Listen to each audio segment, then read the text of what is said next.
అబ్బా గా director cinema ఏమన్నది ఇస్తాడా? కథ మస్తుంటదబ్బా. ఎట్లా రాస్తాడో ఎట్లా దోస్తాడో. కెమెరా పెట్టిండంటే మొత్తం రియల్ అనిపిస్తుంది. డైలాగులు రాస్తాడు కదా, చెప్పాల్సిన పనే లేదు అని గొప్పగా మాట్లాడుకుంటాం. కానీ సినిమాల లెక్కనే బయట కూడా అనుకునేరు, గిట్లా కూడా అవుతుంది మళ్ళా. మొన్న గన్యాని మొలకలకు పోయి ఈగ బుర్రు మనగానే ఇంటి కూరుకొచ్చిండట. మన వర్మ గారి కథ కూడా గట్లనే ఉన్నది.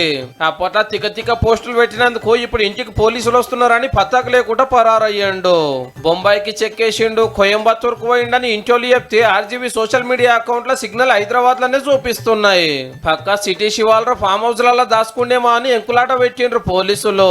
ధైర్యానికి అంగిలాగేస్తే వర్మ అని పేరు పోయినట్టుండే సార్కు గింత కర్మ ఎందుకు వచ్చిందంటే ఇగో గీ పోస్ట్ చేసినందుకు జగనన్న బిర్రుతోటి తాపకో సినిమా చూపిస్తుండే ముగ్గురు బాబులకు.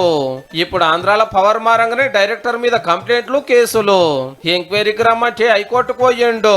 ఆడ ఉత్తకథ అయ్యే వరకు మొన్న దుమ్మా కొట్టిండు, 4 వత్తులు టైం కావాలని. ఇవాళ కూడా వచ్చేటట్టు లేడని ఒంగోలు పోలీసులే హైదరాబాద్ లో ఆర్జీవీ ఇంటికి వస్తే ముందే చదువుకున్నాడు గ్యారెంటీగా అరెస్ట్ చేస్తారని. లేలే మా సార్ స్టేషన్ కు రాడు, కావాలంటే వీడియో కాల్ ఇంటర్వ్యూ అయ్యి అంటున్నాడు లాయరు. క్వశ్చన్స్ కదా అడుగుతారు, ఆన్సర్ కదా చేస్తారు.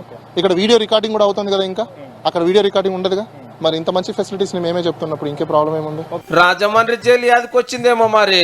అప్పట్లో చంద్రబాబు సార్ గిట్లనే పెడితే ముంగట నిలబడి సెల్ఫీలు దిగి లోపల నువ్వు బయట నేనని ఎడ్డించుకుంటా రాసే. మరి ఎన్ని రోజులు దాచుకుంటాడో, ఎన్ని రోజులు దొరకకుండా తిరుగుతాడో గాని ఎన్నో సినిమాలు తీసిన తోప్ డైరెక్టర్ గారికి ఇప్పుడు అసలు బొమ్మకు పడుతుంది అన్నట్టు.